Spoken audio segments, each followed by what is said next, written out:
So that's what kind of a log flow diagram means. And then we have one thing which is called as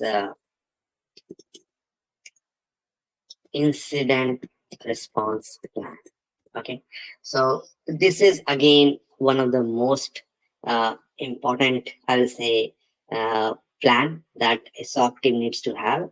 And what it basically does is like it's an overview of different kind of nature of incident that a SOC team will encounter, like different kind of incident a SOC team will encounter. Let's say data exfiltration. Let's say there is a computer which is not passed. Let's say there's a computer which is not passed, like this one, and there has been a zero-day attack on the system. Okay, zero-day attack, I mean, is that there has been an attack on the system due to a vulnerability in this system which not a single company knows about. Not not even us. Not even us. We don't know what kind of vulnerability was there, but the attacker knows that. Okay, and using that vulnerability, the attacker was able to compromise, let's say, this system, this one.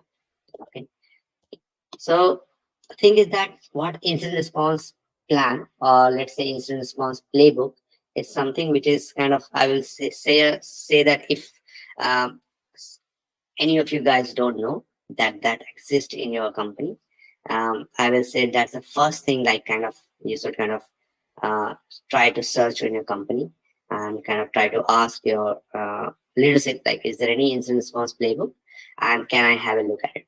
Okay, if someone doesn't have access to that, so it will help you guide. Okay, if that similar incident happen again, okay, what are the steps that you will be kind of taking to handle that incident? It will give you an overview. So thing is that one of the core thing is that you shouldn't follow those steps one by one. Okay, because uh, there will be different incident with different flavor, but where the playbook won't actually fit, you need to kind of apply your own, let's say, creativity to that. But the playbook will actually guide you what are the basic thing that we need to keep taking care of.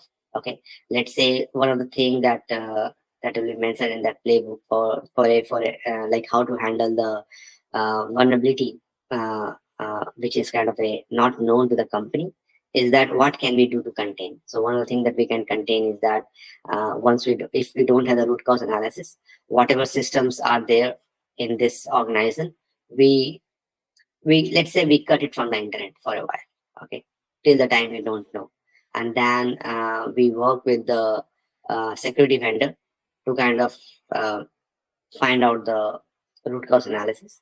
And then once we have a cycle, we have a plan with from the uh, patch management team, that okay, we now know what the vulnerability is. We will, let's say, we'll deploy the patch in next 1 or 2 days. So till the time we kind of let's say we kind of either disconnect this three PC, let's say this three systems from the internet, but let the internal employee access this in certain cases. Okay, so these are some kind of decision that kind of incident response playbook will kind of help you in kind of understanding what needs to be done in any of the similar incident, and it will also speed up your analysis. So you don't have to spend time most of the time thinking about like what you need to do, but rather you just follow that incident playbook and judge like if the actions that you are taking are aligned to that playbook, because that playbook is something which is kind of mostly kind of reviewed by the leadership, and also it is kind of something which is approved by the legal team. Okay, so if you just follow that playbook, the thing is that you won't kind of get into something bad spot where you miss something, but it was kind of mentioned in the playbook that you need to work upon. Okay, so use that, search for that playbook if you don't know about for your organization, and kind of have a thorough kind of read on that. It will, I will say, it will make you a really good SOC analyst once you kind of go through that. Okay, now the next thing that SOC information that we need to kind of every SOC team needs to be aware of is which is the most important, is the communication plan. Okay, so communication plan we mean is that for any incident, let's say, we need to kind of have a playbook again, which tell us what are the stakeholders we need to kind of share the information to, what are the stakeholders we don't have to kind of share the information. So it's basically tell us, okay, for any incident, how can we follow, how can we understand whom to kind of share the data or the information about the incident on a need to know basis. Okay, so one of the experiences that I like to share on this is that let's say you are working on any incident, and you have you and there are certain for a team, and let's say the incident is kind of an insider threat. For an example, let's say there's an employee who has done policy violation, for an example. Okay, and you are about to kind of get a call with the team leadership. Let's say the person is from HR, and so you kind of get on a call with the HR team, and you need to kind of discuss more about, like, collect more details about that person. Let's say what that person does, what is the normal daily shift work, what is the what his or her role are in the company. Okay, now when you get on a call, the first thing that you need to do is kind of check, okay, who are the people on the call. Okay, so you need to ask the people, okay, to introduce themselves, okay, and ask them what the role is in that call. Okay, so let's say you need to kind of you are doing a policy violation incident handling check for a HR employee, and in that call, let's say there is one teammate of that impacted employee. Okay, then there is a let's say a director of that HR in the call. Let's say there is a legal team of the HR on the call. So what you do, once you ask the introduction before sharing the case detail, you first ask an introduction about everyone, and then you decide, does it finds good to let that colleague of the HR know about this case. Because thing is that if he or she knows about, he or she would tell the impacted employee that there has been an investigation ongoing, and this will jeopardize the whole investigation. Okay, so thing is that once you know that, okay, these are the guys that are on call, then what you do is, like, you ask that colleague of the peer of that HR, impacted HR, to kind of get out of the call.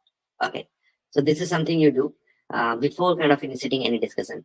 You check that, okay, are all the necessary people are on the call. You wait for them. You try to connect with them to ask them to kind of join the call. You also check if there are unnecessary people on the call. You ask them to leave the call immediately. Okay, and then you start the investigation. So communication playbook is very important. And let's say you are working on another, let's say, very high severity incident which involves, let's say, zero day attack. So you need to kind of so commission playbook will also tell you that, okay, for this kind of incident, you shouldn't disclose any details to the media. Okay, or you shouldn't discuss. So if there's any kind of questions from a media team, let's say from the media channels, okay, so don't respond to that.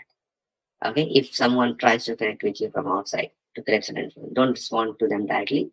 Rather, point them to the media team of your company, and they can kind of ask questions on they can answer the question on your behalf, with the limited kind of information or approved communication that needs to be shared with the media. The approved, I mean, the communication is always that needs to be shared with the media is always should be always legally approved. And once that approval is there, then we share that data with the outside media channels. Okay, so these are some of the kind of, let's say, the 6 important points that a SOC team kind of needs to know about. And then there are certain other things like let's say list of critical assets. Okay, so there are 2-3 things I like to share more, which a SOC team needs to know about to kind of help them in kind of handling any incident efficiently. But before I must proceed further, I like to stop for a while and kind of take any questions. So guys, do you have any questions till this point of time? Sir, am I audible, sir? Any questions, guys? It's been a while, I think. No one has asked any question. So any questions before we proceed further?